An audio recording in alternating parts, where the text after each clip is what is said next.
Hello दोस्तों, welcome to my channel S K Knowledge. दोस्तों आज हम हमारे जो बायोमोलिक्यूल्स है जैव अणु के अंतर्गत जो भी हमारे इसके जो सब यूनिट है, जो इम्पोर्टेंट क्वेश्चन है, उसको आज हम कवर करेंगे। ठीक है, आज देखेंगे हम इसके अंतर्गत जो एटॉमिक स्ट्रक्चर है, यानी परमाणु की संरचना के आधार पर जितने भी एमसीक्यू वगैरह जो भी पूछे जाते हैं।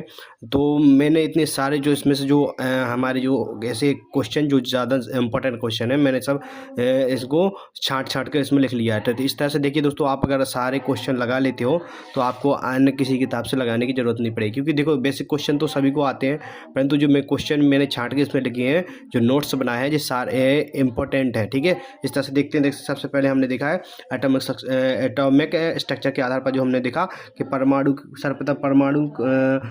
का सर्वप्रथम सिद्धांत किसने दिया था? जॉन डाल्टन ने दिया था। दोस्तों इस तरह से लिखना है।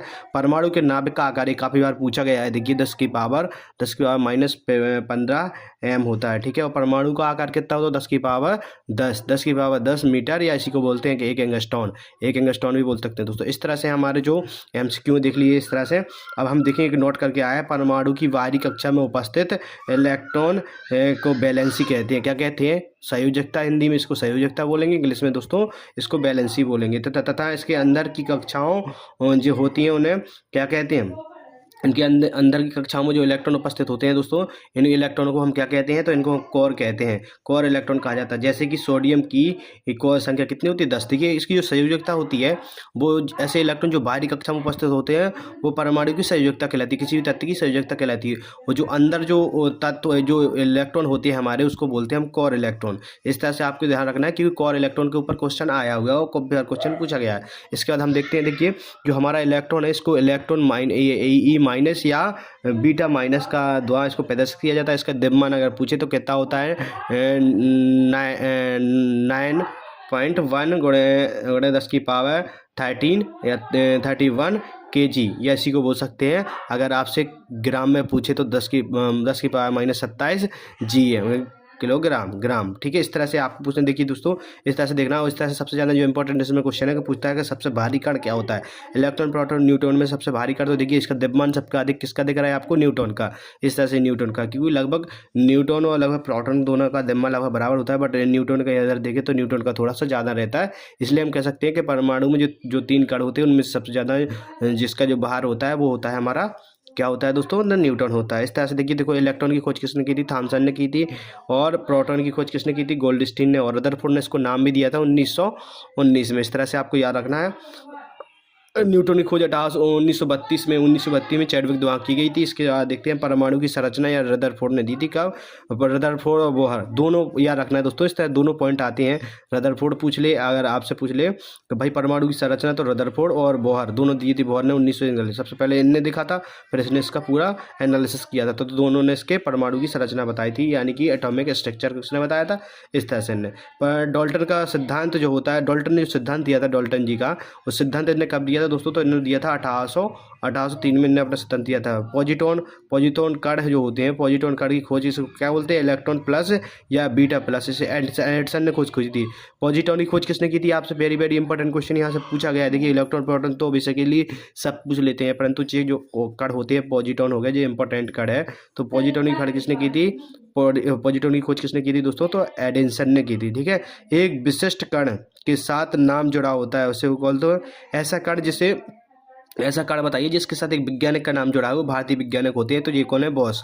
ये हमारे जो बॉस थे ये भारतीय वैज्ञानिक है। और बियोसॉन ये कण होता है, एक बियोसॉन, इसके साथ इनका नाम जुड़ा होता है। ठीक है, इलेक्ट्रॉन की तरंग व्यक्ति की खोज किसने की थी? डी ब्रोगली ने। वेरी वेरी इंपॉर्टेंट, इलेक्ट्रॉन की तरंग व्यक्ति की खोज किसने की थी? तो डी ब्रोगली ने की थी। किसने की थी? डी ब्रोगली ने की थी। इस तरह से परमाणु का रासायनिक व्यवहार निर्भर करता है किस पर? बाहर घर के इलेक्ट्रॉन की संख्या पर।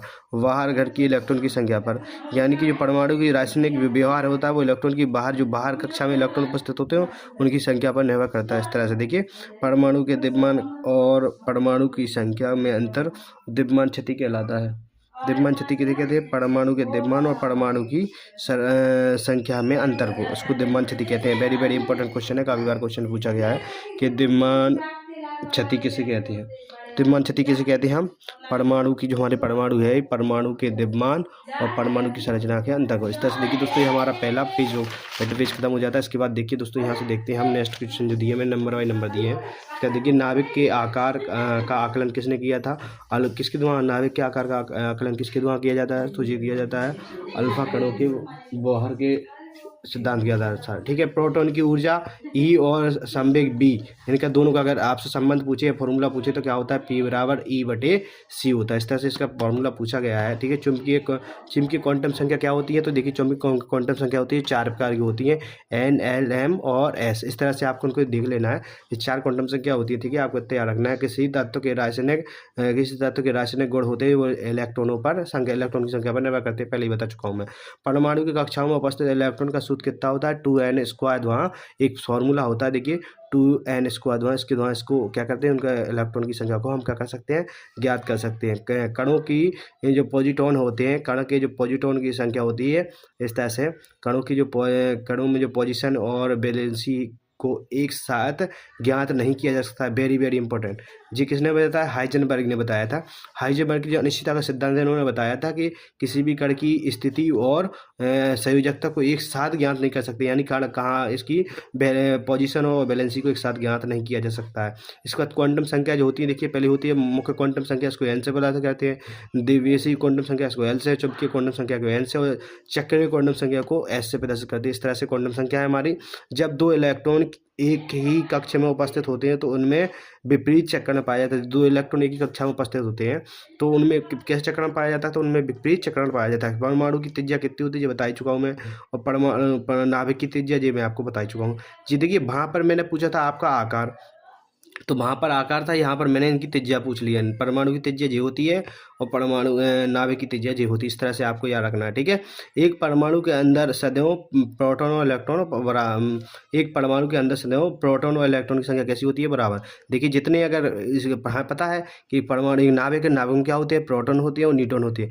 जितनी बाहर इलेक्ट्रॉन की संख्या होती है उतनी अंदर प्रोटॉन की संख्या होती है। इस तरह से आपको याद रखना है।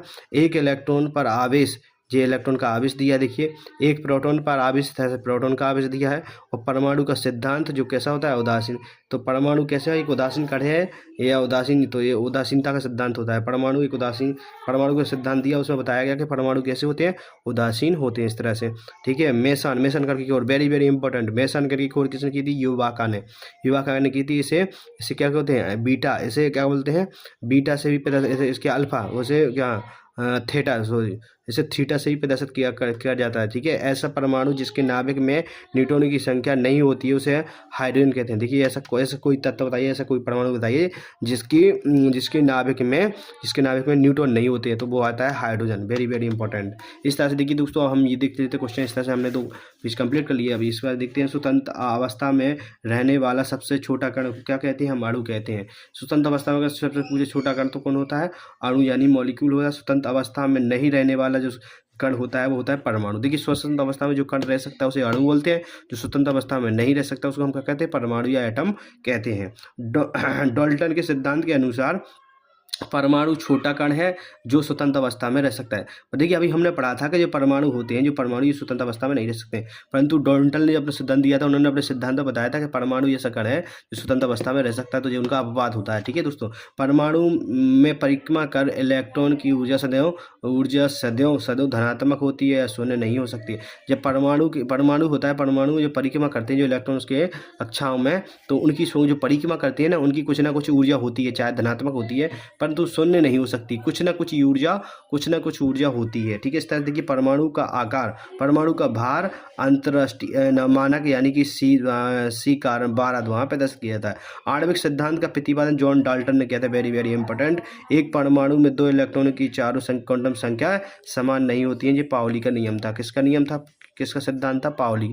एक पाउली वैज्ञानिक थे, इन्होंने बताया कि एक परमाणु के अंदर दो इलेक्ट्रॉनों की चारों क्वांटम संख्या समान नहीं हो सकती है। सोडियम को Na कहते हैं, जबकि इससे एक इलेक्ट्रॉन निकल जाने पर इसे Na+ या सोडियम कहा जाता है। देखिए जो आपको पता होगा कि किसी भी जब इलेक्ट्रॉन पे से किसी भी परमाणु या तत्व में से जब उसमें से एक इलेक्ट्रॉन चला जाता है तो उस पर प्लस आ जाता है, और जब एक इलेक्ट्रॉन ले लेता है तो क्या हो जाता है, उस पर माइनस हो जाता है। ये होता है, ठीक है। इस तरह से कक्षा के सभी कक्षकों में एक इलेक्ट्रॉन भरा जाता है। यह होल्ड का नियम है। जैसे कोई कक्षक बनाते हैं उसमें एक इलेक्ट्रॉन डालते हैं, पहले एक डालेगा फिर एक डालेगा, इस तरह से हम एक इलेक्ट्रॉन डालते हैं, ठीक है दोस्तों। इस तरह से एक इलेक्ट्रॉन भरेंगे। वह कण जो नाभिक कणों को बांध कर रखता है उसे मेसन कण कहते हैं। मेसानिक ऐसा कण देखा, इसकी खोज किसने पड़ी थी, युवा कण। अभी हमने पढ़ा था इस कण की खोज किसने की थी, युवा कण। ये कण क्या करता है, देखिए जो ये कण होता है मेसान, ये कण क्या करता है, ये इलेक्ट्रॉन होते हैं नाभिक कणों में, जो ये कण होता है नाभिक कणों को आपस में बांध के रखता है। नाभिक में कण कौन कौन से होते हैं आपको पता ही है, प्रोटॉन और न्यूट्रॉन, तो उनको ये बांध के रखता है। जब कोई चक्कर नहीं होता है तो इसे क्या करते हैं, थीटा से प्रदर्शित करते हैं। ठीक है। न्यूटन की संख्या पाउली ने की थी, ठीक है। न्यूटनों की संख्या के पाउली ने, यह तत्व की न्यूटन ने बताया इस तरह से। देखिए जो न्यूटन की खोज किसने की थी, न्यूटन की खोज पाउली ने की थी। न्यूटन की खोज किसने की थी, पाउली ने। अब यहाँ सब पढ़ते हैं तत्व की संख्या कितनी होती है, प्रयोग टेबल में 118 होती है, जिसमें से प्राकृतिक तत्व कितने होते हैं, 94 होते हैं, और कृत्रिम तत्व कितने होते हैं दोस्तों, तो 24 होते हैं। इसी तरह से हम देख लगते हैं धातु जो होती हैं इन तत्वों में टोटल कितनी है, 91, और जो अधातु होती हैं वो होती हैं 20 यानी 20 होती हैं, और अधातु होती हैं जो अधातु, देखिए अधातु जो उपधातु होती है, यानी जिसमें धातु के गुण भी होते हैं और अधातु के गुण, उनको बोलते हैं उपधातु। तो ये कितनी होती है, 7 होती है। इस तरह से देखिए आधुनिक आवर्त सारणी में तत्वों को उनके परमाणु क्रमांक के आधार पर रखा गया है। देखिए जो हमारी आधुनिक आवर्त सारणी है उसमें परमाणु क्रमांक के आधार पर तत्वों को रखा गया, परंतु जो पहले की जो आवर्त सारणी थी, आधुनिक जो पहले की जो आवर्त सारणी थी उसमें परमाणु क्रमांक के आधार पर रखा जाता है। इस तरह से देखिए मैं बता देता हूँ, मेंडलीव की आवर्त सारणी ये है ना, मेंडलीव की आवर्त सारणी में परमाणु तत्वों को किस तरह से भरा जाता है, तो उनके द्रव्यमान या परमाणु भार के आधार पर रखा जाता है। हाइड्रोजन आधुनिक आवर्त सारणी का सबसे पहला तत्व होता है, ये तो आपको पता ही है। इसकी खोज किसने की थी, इसकी खोज की थी हेनरिक कैवेंडिश ने की थी इसकी खोज, ठीक है। सबसे हल्की गैस जो होती है वो हीलियम होती है। आधुनिक आवर्त सारणी का सबसे बड़ा जो तत्व होता है, सबसे बड़ा आवर्त होता है वो छठा आवर्त होता है। उस छठे आवर्त में कितने तत्व होते हैं, देखिए आवर्त सारणी में जो तो आपको बताइए कितने 7 आवर्त होते हैं। 7 में जो छठवां आवर्त होता है ना दोस्तों, इस तरह से जो आवर्त होते हैं, वो छठवां आवर्त होता है वो सबसे कैसा होता है, आवर्त सारणी का बड़ा होता है, क्योंकि इसमें जो 32 नीचे वाले जो तत्व होते हैं, 32 तत्व आते हैं इसमें। देखिए आधुनिक आवर्त सारणी 17वां समूह को हेलोजन तत्व का हेलोजन समूह कहा जाता है। Very very important. आधुनिक आवर्त सारणी का सबसे हल्की धातु कौन सी होती है, लिथियम होती है। हेलोजन समूह में मुक्त इलेक्ट्रॉनों की संख्या कितनी होती है, 7 होती है। इस तरह से हेलोजन समूह की संयोजकता या बैलेंसी कितनी होती है, तो एक होती है, ठीक है। आवर्त सारणी अक्रिय गैस है, इसको नोबल गैस या 18वें समूह पाई जाती है, नोबल गैस कहते हैं। उनकी संख्या कितनी टोटल कितनी होती है, दोस्तों 7 होती है। इनको पहले तो अक्रिय गैस कहा जाता है। कितने समूह पाई जाती है, तो 18वें समूह में पाई जाती है, ग्रुप में पाई जाती है। इनकी संख्या टोटल पूछे आपसे कितनी होती है, इतनी होती है। आर्गन 1 में कितने तत्व पाए जाते हैं, तो हाइड्रोजन और हीलियम पाए जाते हैं। आर्गन तत्व कितने पाए जाते हैं, हीलियम और हाइड्रोजन पाए जाते हैं। ब्रह्मांड में सर्वाधिक मात्रा में पाया जाने वाला है, तो ब्रह्मांड में सबसे अधिक मात्रा जो तत्व पाया जाता है वो होता है हाइड्रोजन, सबसे अधिक। प्रथम जो होला पहले नंबर पर हाइड्रोजन पाया, दूसरे नंबर पर हीलियम पाया जाता है, तीसरे नंबर पर ऑक्सीजन पाया जाता है। ये ब्रह्मांड की बात कर रहा हूँ दोस्तों, वायुमंडल की नहीं, ब्रह्मांड की बात कर रहा हूँ। आधुनिक आवर्त सारणी का सबसे भारी धातु होती है ओस्मियम। वेरी वेरी इंपॉर्टेंट है ओस्मियम। ओस्मियम कैसी धातु है जो सबसे भारी होती है। आवर्त सारणी में कुल गैस कितनी होती है, 11। अगर देखिए कुल गैस की जाए तो 11 होती है। अगर अक्रिय गैस या नोबल गैस से पूछे तो कितनी होती है दोस्तों, तो अभी हमने पढ़ा था 7 होती हैं, परंतु टोटल गैस पूछे तो कितनी होती है, 11 होती हैं। काली धातु या ब्लैक लेड किसे कहते हैं, ग्रेफाइट को कहते हैं। Very important. थोरियम का ऐसा क्या होता है, मैग्नीजाइट होता है। मानव शरीर में ऑक्सीजन कितने % पाया जाता है, 65%। कार्बन कितना पाया जाता है, 18% 18.5%, और हाइड्रोजन का पाया जाता है 9.5%। वेरी वेरी इंपॉर्टेंट, ये पूछा गया क्वेश्चन है, ठीक है। संक्रमण तत्व कहते हैं डी ब्लॉक के तत्वों को, जो आवर्त सारणी होती है उसमें डी ब्लॉक के तत्व जो होते हैं उनको हम संक्रमण तत्व भी कहते हैं। क्या कहते हैं, संक्रमण तत्व। मुक्त अवस्था में पाई जाने वाली धातु होती है सोना और चांदी। सोना और चांदी ऐसी धातु होती है जो मुक्त अवस्था में पाई जाती हैं। त्वरित चांदी कहा जाता है तो मरकरी ऐसी एक चांदी होती है, इस चांदी ऐसे कहते हैं जो पिघल जाती है, तो हाथ पे ही पिघल जाती है, तो इसको बोलते हैं मरकरी, ठीक है। इसे पारा भी कहा जाता है। ऐसा तत्व जो हथेली पर रखने पर पिघल जाते हैं, देखिए इस तरह से। तो गैलियम है और सीजियम, गैलियम और सीजियम ये दोनों एक से तत्व है, इनको हाथ पर भी आप रख लोगे ना तो ऐसे ही वो पिघल जाते हैं। क्या हो जाते हैं दोस्तों, तो पिघल जाते हैं इस तरह से। देखिए आप नेक्स्ट देखते हैं, हम यहाँ पर कुछ देखिए पृथ्वी पर सबसे ज़्यादा मात्रा में पाई जाने वाली धातु एल्यूमिनियम। एल्यूमिनियम पृथ्वी पर सबसे अधिक मात्रा में पाई जाती है। सर्वाधिक संख्या में युवक होते हैं तो कार्बन बनाता है। सबसे ज़्यादा युवक कौन बनाता है? कार्बन बनाता है।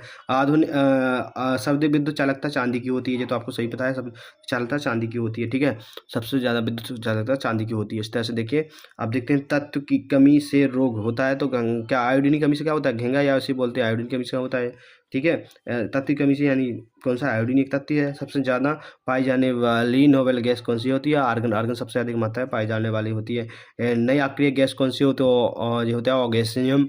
ऑगेसियम इसका सूत्र। आवर्त सारणी की सबसे चमकदार धातु होती है प्लेटिनम। प्लेटिनम सबसे महंगी भी होती है, ये सबसे महंगी भी होती है। ठीक है, इस तरह से सबसे महंगी धातु एक जो होती है, जी वाली देखिए, कृत्रिम जो कृत्रिम धातु पूछे तो सबसे महंगी कौन सी होती है?